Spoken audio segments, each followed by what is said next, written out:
নমস্কার বন্ধু, আপনাদের সাথে আমি অনিমেষ। আপনারা এখন দেখছেন কুন্ডু টেলিকম ইউটিউব চ্যানেল। চলুন শুরু করা যাক আজকের আপডেটটি। কেন্দ্রের তরফে ঘোষণা করা হয়েছিল আগেই, সোমবার জনগণনার বিজ্ঞপ্তি প্রকাশ করে দিয়েছে কেন্দ্র সরকার। এর ফলে কেন্দ্রের সিদ্ধান্তে আনুষ্ঠানিক সিলমোহর পড়ল। সোমবার ভারতের রেজিস্ট্রার জেনারেল আদমশুমারি কমিশনার মৃত্যুঞ্জয় কুমার নারায়ণের তরফে বিজ্ঞপ্তিটি প্রকাশ করা হয়, যেটি এখন অন স্ক্রিন দেখতে পাচ্ছেন। বিজ্ঞপ্তিতে লেখা রয়েছে, ভারতের গেজেট, স্বরাষ্ট্র মন্ত্রণালয়, রেজিস্ট্রার অফিস ভারত, বিজ্ঞপ্তি, নয়াদিল্লি 16 জুন 2025।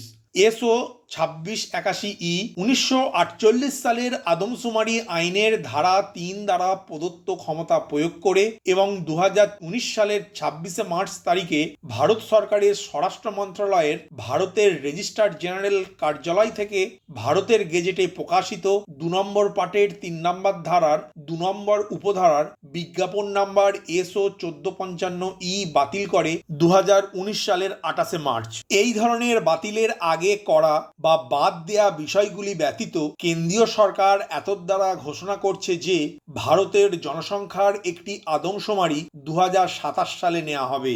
এরপর 2 নম্বর পয়েন্টে বলা রয়েছে, উক্ত আদমশুমারি শুরু হবে 1 মার্চ 2027 তারিখে কেন্দ্রশাসিত অঞ্চল লাদাখ, জম্মু কাশ্মীরের তুষারাবৃত অঞ্চল এবং হিমাচল প্রদেশ ও উত্তরাখণ্ড রাজ্যগুলি বাদে।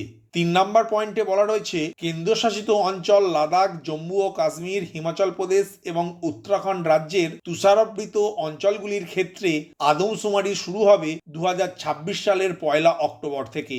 মৃত্যুঞ্জয় কুমার নারায়ণ, রেজিস্ট্রার জেনারেল এবং আদমশুমারি কমিশনার, ভারত সরকার। প্রসঙ্গত, রবিবার নয়াদিল্লিতে কেন্দ্রীয় স্বরাষ্ট্র সচিব গোবিন্দ মোহন, রেজিস্ট্রার জেনারেল মৃত্যুঞ্জয় কুমার নারায়ণ সহ বিভিন্ন দপ্তরের ঊর্ধ্বতন কর্তাদের সঙ্গে বৈঠকে বসেন কেন্দ্রীয় স্বরাষ্ট্রমন্ত্রী অমিত শাহ। সেইখানেই আসন্ন জনশুমারির প্রস্তুতি আলোচনা করেন তিনি। রবিবারই স্বরাষ্ট্র মন্ত্রকের তরফে জানানো হয়, সোমবার এই বিষয়ে বিজ্ঞপ্তি প্রকাশ করা হবে। এই বিষয়টি নিয়ে অমিত শাহ তার এক্স হ্যান্ডেলে একটি পোস্ট করেছিলেন। সেই মতোই জনগণনা নিয়ে বিজ্ঞপ্তি প্রকাশ করে দিল কেন্দ্র সরকার। সরকারি রীতি অনুযায়ী 10 বছর অন্তর জনগণনা হওয়ার কথা। দেশের শেষ জনগণনা হয়েছিল 2011 সালে। সেই হিসাবে 2021 সালে নতুন জনগণনা হওয়ার কথা ছিল, কিন্তু করোনা পরিস্থিতির সময়ে জনগণনা করা সম্ভবপর হয়নি। সেই থেকে এতদিন পর্যন্ত জনগণনার কাজ থমকে ছিল। দীর্ঘ 16 বছর পর অবশেষে সেই প্রক্রিয়া শুরু হতে চলেছে। এটিই হবে নরেন্দ্র মোদী সরকারের প্রথম জনগণনা। ঘটনাচক্রে গত মাসেই জনগণনার সঙ্গে জাত গণনা করার কথা ঘোষণা করেছিল কেন্দ্র। প্রশ্নোত্তরের ভিত্তিতে জাত এবং জনগোষ্ঠী সম্পর্ক বিভিন্ন তথ্য এবার জনগণনা পর্বে সংগ্রহ করা হবে বলেই জানা গিয়েছে। কি কি প্রশ্ন করতে পারে সমীক্ষা করতে আসা কর্মীরা, সেই নিয়ে আমি আগেই ভিডিও আপলোড করেছি। ডেসক্রিপশন বক্সে দেওয়ার লিঙ্কে ক্লিক করে আপনারা ভিডিওটি দেখতে পারেন।